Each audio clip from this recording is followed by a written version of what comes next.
Welcome to the Desire Over Doubt Show, coming to you from Savannah, Georgia, with your hosts, elite and international elite lifters, Nate Korpusic and Savage Cat.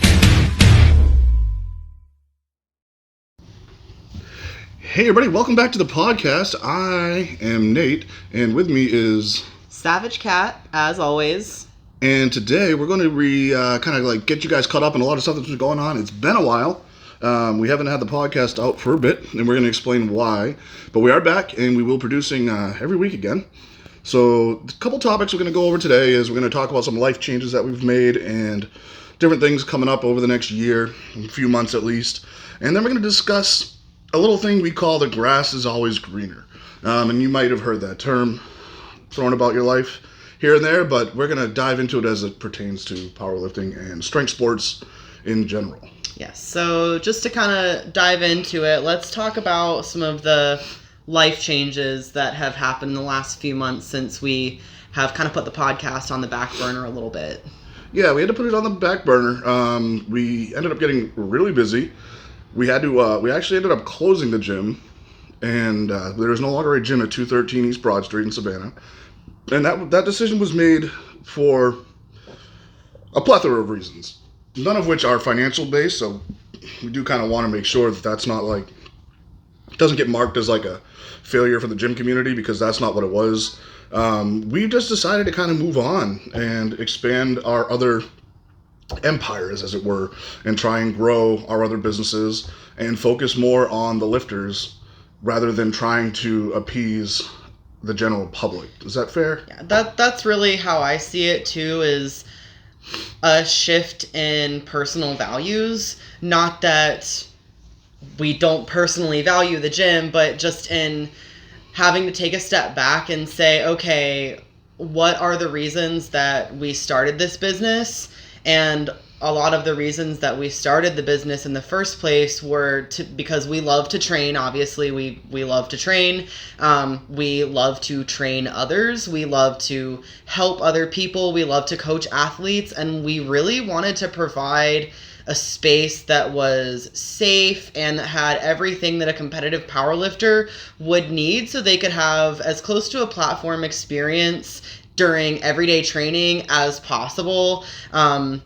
And then we've kind of figured out that a lot of the other things were getting in the way of us being able to provide the best environment for our people and provide the best environment for ourselves too. So a lot of it too, for me personally, was this is the year that realized that your physical and mental health need to be on the front burner. Yes. More than anything else, because if you don't have that, you're not going to be able to do all the things that we're talking about, and we're not going to be able to help Absolutely. our lifters. And I ended up going through a little bit of a scare. I won't get into it. Everything's good now, but it ended up being enough of a jolt to reprioritize things for me and my family, of course. Well, it makes you look at your entire life and kind of zoom out and be like, okay, what am I really doing here? Is this really how I want to be spending my time? And are we being as effective as we can be with our goals for influencing the powerlifting and strength sport community? And with that being said, we have been able to kind of get our feet wet in a lot of different areas and expand a lot of different things. So now you can find us in our usual places on Instagram, called Viking Powerlifting now. Our regular Instagram pages, mine, hers, Savage Cat, mine is Nate Korpusic. We are also starting the YouTube channel, which this will be uploaded to, and the YouTube channel has actually begun. And there we're gonna do a lot of videos on tutorials, different exercises, strength training, the latest and greatest in the community, funny stuff, gym humor, obviously, and top 5 and top 10 videos. There'll be a top 5 video going up later this week, and we're excited to start bringing you a lot of good content there. We got a good team behind us, kind of helping us with that to make that a really professional ordeal as well. And then Viking Strength Nutrition, obviously, is our other baby that we have that we like to talk about a lot. And we've expanded the protein line. We now carry creatine as well. And we'll be expanding into caffeine and fish oil, and it was something else. Well, we've got a few things in the works for you guys. We're just trying to figure out what is going to be the best stuff that you guys actually want and need from a supplement provider. Because there's a lot of stuff out there, and we want to make sure we bring you the best, and we want to listen to you and make sure we're bringing you products that you actually want and need in your daily routine, and are natural and organic. Absolutely. That's our biggest. That's one of our biggest things like your greens, stuff like that. Things like your fiber. Obviously, caffeine is great. Taking pure caffeine is going to be a lot better for you than an energy drink or pre-workouts and stuff like that. So we got some stuff in the works there, and it all comes from local, like the protein we make in our own commercial kitchen. The creatine is sourced locally. Everything else, even the fish oil, is from a local provider. So it's like we're not using a white label company. I think that's important to raise that distinction, in that we have built that business from the ground up, literally from the ground up. So we don't use a white label source to kind of just buy like pre-made stuff and then resell it to you with a new label on it. We are coming up with our own formulas, and we are coming up with our own products, making them in-house, tailored to your needs, and then sold to the public. Yeah, an important distinction there is obviously these products that are literally one ingredient, your creatine monohydrate, your fish oil, those things are not really white labels. They're just... You source... You don't make it. It's you're not going to make already creatine. Exactly. You're not going to make creatine. There's half a dozen suppliers in the entire world. So, your creatine... The only thing with creatine... in particular comes with, like, do you want a monohydrate? Do you want a hydrolyze? Do you want, these different forms? Do you want a pill? Do you want a powder? And all we wanted was pure creatine monohydrate, and that is what we got. In a powder form, 1 scoop, 100 servings in our bottle. But for more information on that stuff, you can always head over to our website, vikingstrengthnutrition.com, or vikingstrengthsups.com, or vikingpowerlifting.com. Any of those, you can get to any of the others from. So, moving on, what are we talking about today?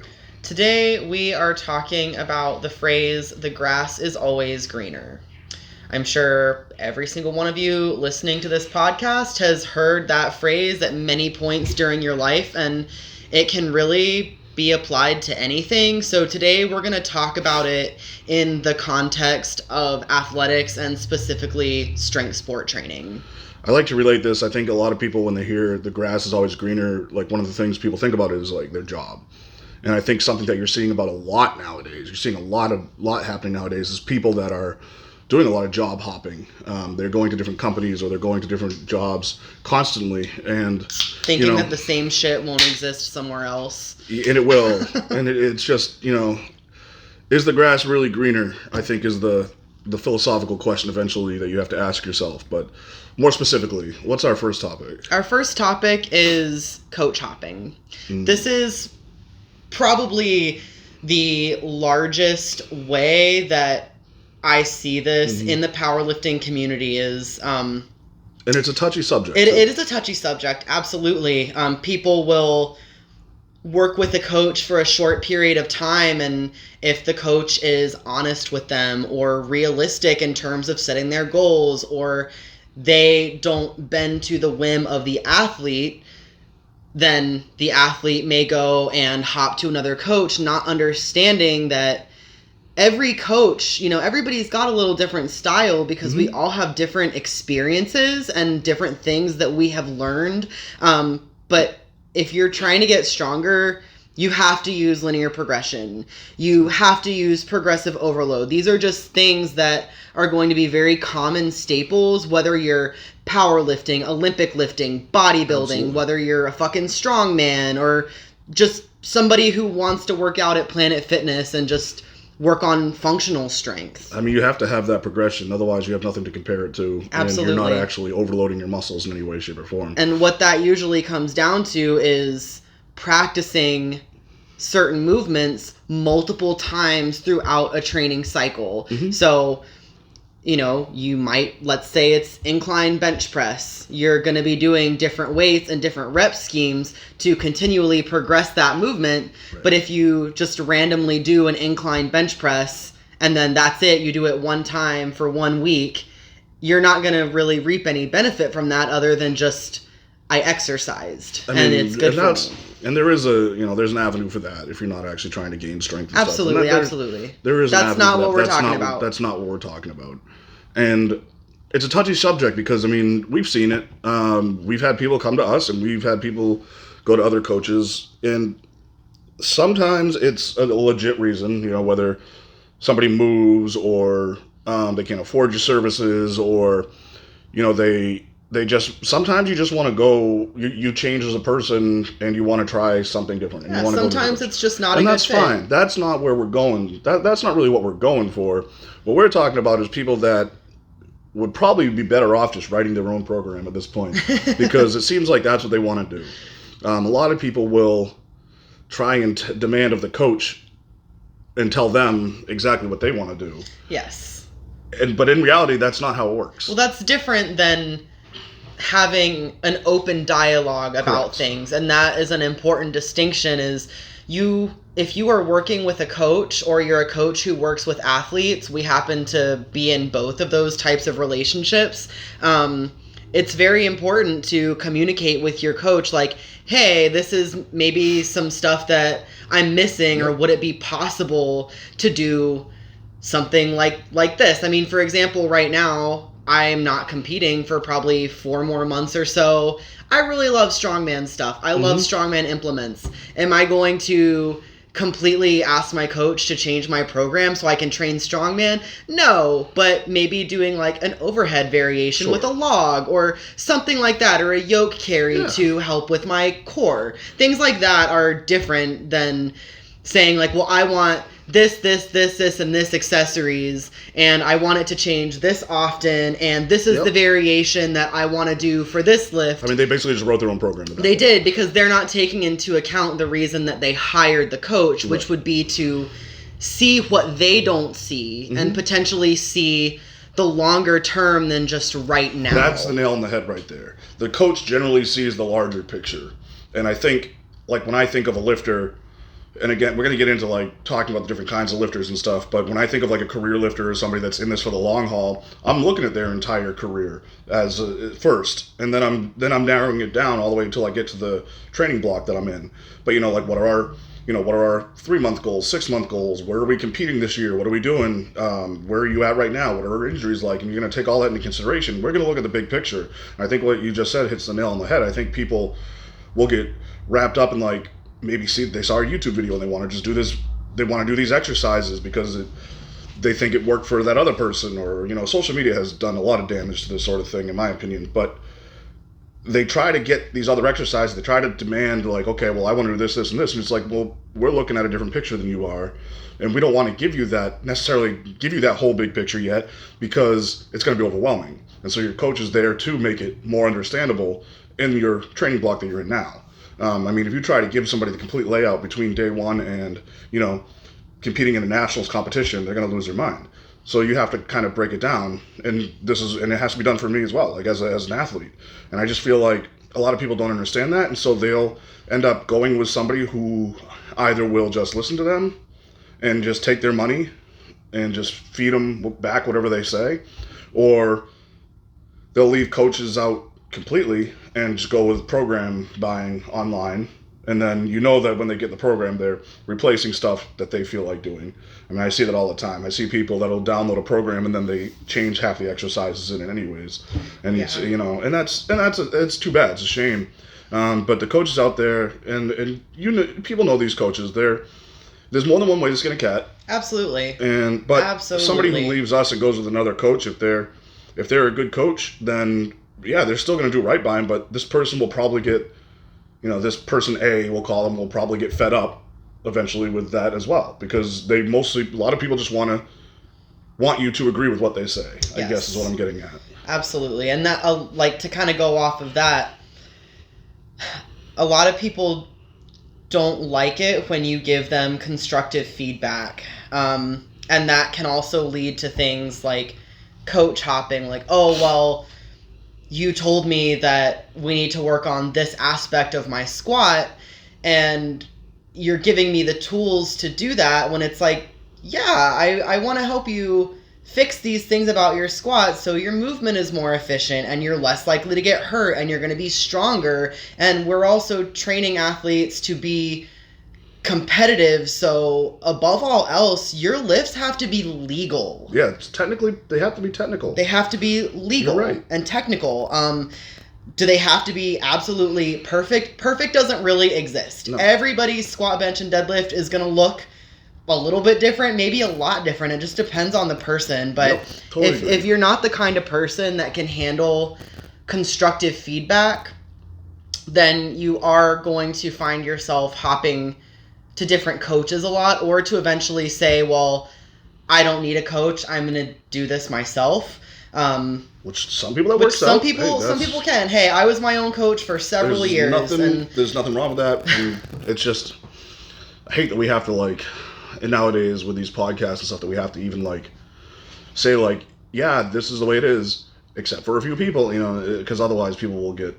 This is like a different version of the grass is greener. This is like the people out there that you have to include everybody in what you're saying so that people don't get the wrong idea, I guess. Definitely. And that's, obviously when we say things like, when we talk about coach hopping or program hopping, we're talking about a certain segment of the population. Yes, we're not talking about somebody who worked with a coach for a year or more and then things change. Like, you've worked with more than one coach. I've worked with more than one coach. In over 10 years, I have worked with 5 or 6 coaches. I've worked with one for a very long period of time, and just not recently. I mean, it's actually been almost a year already. Yep. And I'm very happy where I'm at right now. I think I have a very good understanding with my coach, and I think she has a very good understanding of me, and I don't foresee myself going anywhere for a very long time, if at all. Well, you'd have to have a reason. That's the biggest thing is, if you're going to be the kind of person who says, okay, I need a coach, I want coaching for powerlifting, do not pick a coach lightly. Yes. Do some research, maybe like talk to some people who have worked with the coaches that you're interested in, look at the results that their athletes have obtained over the amount of time, and you also really want to make sure that your personality and communication style match well with the coach that you choose to work with. Yes. And that's so important. Always going to be like, we've worked with athletes where it's maybe just hasn't been the right fit. Not that it's anything other than like a clash of communication styles or something like that. Or something that eventually becomes not a good fit. They start off one way, and eventually they're not a good fit eventually, and that's something that that everybody has to kind of sit back and go, swallow your pride a little bit and just be like, hey, this isn't working out. People change. People learn, and sometimes you just need something different to continue to grow. I mean, we had Justin, who brought us out to dinner because he felt so bad and wanted to talk to us about changing coaches, and he ended up having a great opportunity to go with a coach that coached his dad, and his dad was young. And this coach that he ended up going with is no joke. I know of him, and he's very good at what he does, and he's also in Justin's hometown. And so obviously we don't have, just if you go to your coach and talk to them, they're gonna listen. If they're a good coach, if they're worth their weight in anything, then they're gonna listen, and they're not gonna be upset. Like, I'm very happy for that kid, and I feel pride in that we got him to that point. He earned the opportunity. Yeah, he did, and they're not charging him a dime. They took him on as basically a sponsored athlete. He earned that. So I'm like super proud of him, and he will always. He's the kind of person, and there's a lot of people out there that'll know where they came from. And, I know where I came from. I know all my coaches I've had in the past and what they've done for me, and I've grown to be the athlete I am because of what I've gotten from each coach. And I think that's, there's not going to be a problem unless, like, somebody all of a sudden just cancels payment and then bumps off somewhere, and then you see on social media that they're with somebody else. That's the wrong way to handle the situation. Absolutely. No communication is wrong. But absolutely, no communication is definitely wrong. And there's a ton of apps out there. Don't get bogged down by the apps. We have an app. Everybody has an app. It's what's behind that app. Yes, that was going to be the next thing I talked about was program hopping. If you are going to choose a program, just see it out.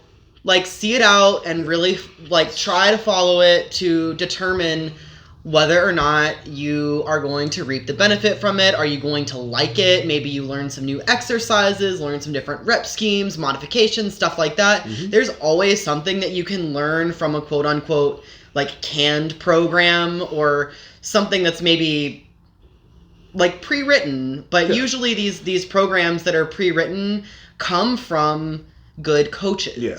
So I've seen some good programs come out of that absolutely, exact scenario. Absolutely. More recently than not. It used to be a money grab. It did, but it's not anymore. It's just not anymore. It's not anymore. What you're seeing now is really good elite level coaches who want to continue to be able to reach and provide and make training and coaching accessible. Yes. To be able to teach lifters without them having to pay a monthly fee for one-on-one coaching or remote coaching or anything like that. So these pre-written programs that are usually anywhere from like 8 to 16 weeks, it just depends on who it is and what type of program it is, but they can work. They can be very effective, and a lot of the times they're comprised of things that this coach has seen work. Yep. Tried and true. More often than not. More often than not. That works for a larger percentage of the population than not. Yep. But the thing about these programs to keep in mind is they're usually not hyper specific. So if you are an athlete with let's say you have issues hitting depth on your squat and you buy a pre-made program, that's not going to give you the benefit of having somebody look at your lifts and say, okay, well, these are the mobility drills that maybe we need to start working on to help improve this. Are you going to get stronger? Yeah, you're going to get stronger. Especially if you're new to the sport. Yeah. I mean, you're definitely going to get stronger. I mean, I remember getting into the sport and your old classics were out there. Anybody could download them from anywhere. You know, your 5x5 strong method, your conjugate method, and various other different methods or programs that were out there that anybody can download. Yes. And they're a good starting point. And you'll actually see a lot of coaches, myself included, that have used those and integrated those into like 5-3-1 method, 3-1-3 and all those. I've accommodated those into my training and changed it up according to my athlete. Absolutely. But what you're getting, when you sign up with a coach, whether it be virtual coaching or in-person coaching, is those eyes and that experience and that immediate change if needed. Whereas you obviously can't get that from something, a spreadsheet or app that you buy online. You obviously can't get that. Nobody's looking at your lifts. You have to be really disciplined in yourself and but you have to know what you're looking for, and that's, self-coaching. So goods and bads that come out of that, but it's somebody like I think you said, stick with it. Yeah, and stick with it. Trust the process. That's the important thing, is go through the whole program. Yeah. Don't get it, unless it's hurting you or something, like don't give it a week and then back off it. But that's the thing, is that goes back to our topic, is the grass is always greener. Oh, well, I've been doing this program for 2 weeks and I haven't seen any benefits, so I'm going to try this other program because the grass is always greener and this other program is definitely going to give me the gains that I want, instead of looking at yourself and saying, have I given this a chance? Right. Have I really adhered to this program? Until 2 weeks goes by. Until 2 weeks goes by, and then you have a short attention span, and you think that you're going to see better benefits by hopping to another program instead of just giving yourself 8 weeks or 12 weeks or however long that program is, and just stick with it and see what happens. It's not that long. You gotta takes 2 to 4 weeks before you can start creating a habit. You really need to start creating that habit, and your body knows that too. Your body needs to create that habit as well. So definitely give it the time. And for sure. What's next? Changing sports? And Changing sports and dabbling. Dabbling. Yeah. So this is where we're going to talk about the couple of different kind of lifters that we've come across anyways. Changing sports, in my opinion, is somebody that can be one of two people. One where it's somebody who legitimately wants to try different sports and gives, where they're at, the full kind of look. So if you want to be a powerlifter, you give them like a full training cycle to kind of show you how to powerlift and teach you, and then you make your gains through linear progression or whatever it is, and then you're like, you know what, I've done the powerlifting thing, I want to go try strongman. Cool. It's the people that go from they'll do part of a training block in bodybuilding and then go to powerlifting, do part of a training block in powerlifting, and go to strongman and make the circuit. Or they'll say, you get a lot of people that start and stop. And I think that's mostly what I'm getting at, is the start-stop thing. And I think that that's a disservice to themselves. It is. You're not actually completing anything by doing that. And you're not, and maybe that's just me. Maybe I want to see things through. I want to see things to the end. But if you're going to continually change like that, you're never going to be able to see something to the end. And I don't know, maybe that's fulfilling to some people. I kind of don't understand it, I guess is what I'm getting at. I agree. I think it just depends on what it is. And you have your career lifters, like you just mentioned, like that would be us. A lot of coaches are also career lifters. That's like all that they do. And then maybe another sport would be something that they dabble in. Maybe they're really good at it. It's hard though if you dedicate yourself to powerlifting, and that's like, for example, I do pole fitness.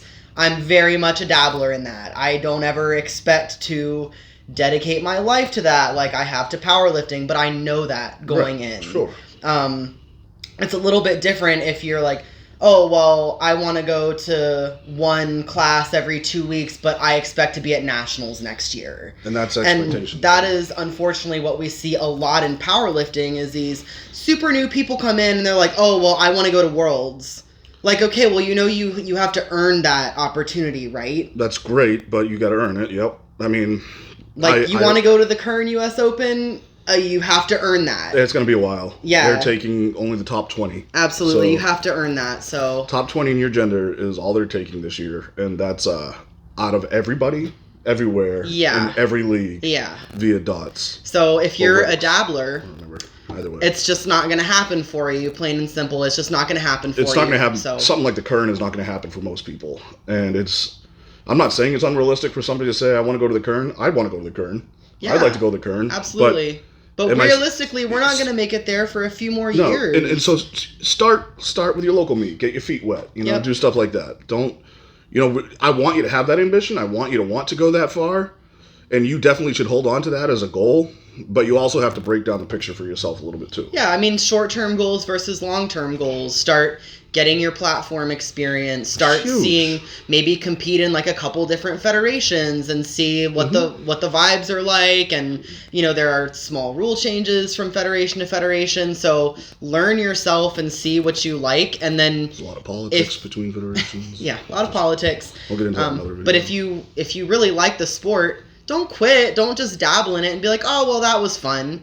If you see this long-term goal of like, okay, well, I could get to nationals, or I could get to worlds, or I could get to the Kern. Don't just dabble. Trust yourself and trust the process and stick with it, instead of being like, oh, well, I dabbled in powerlifting, but I really just think that maybe strongman is what I want to do. Like, that's fine, but you're not going to be like mediocre at powerlifting and then go to strongman and be amazing. The same exact thing is going to happen. You have to develop you're hitting that reset the skill set. You have to develop the strength in all of those different movements. You have to develop the endurance and everything. It's the same exact process no matter what sport you choose. You're always going to be a novice in the beginning. Yeah, you just are.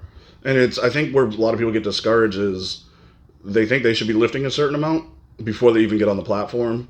And then once they get on the platform, they realize like, oh, or a lot of people before they even get to the platform will look at their competition and be like, oh, I don't want to compete until I'm lifting this much, until I'm lifting as much as my competition. And that's just, to say platform experience is important is an understatement. Getting there and getting, beat your own goals.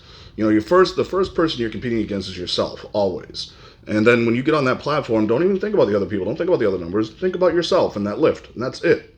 And then you'll get there if you stick with it. If you don't stick with it and you constantly get afraid of like signing up for a competition because you're worried your numbers aren't good enough, then you'll never do it. You'll never do it. And that's another example of the grass is always greener. Oh, this experience is going to be so much better if I hit numbers X, Y, and Z before I ever step foot on a platform for the first time. Or like, oh, well, if I could just go and win, that's going to be so much better than if I just go and start to get experience. No. And you're going up against people who have already been doing it. Yes. And that's the thing is these people know, and they've got the platform stuff down, which is important. Yeah. And there's different types of platform experience from a local meet all the way up to worlds. I guarantee you at a world stage, national stage, it's a very different scenario than if you're at a local meet where you're with like 30 to 60 other lifters. Absolutely. It's a totally different world, and you have to be a lot more dialed in those big meets or you're going to miss something.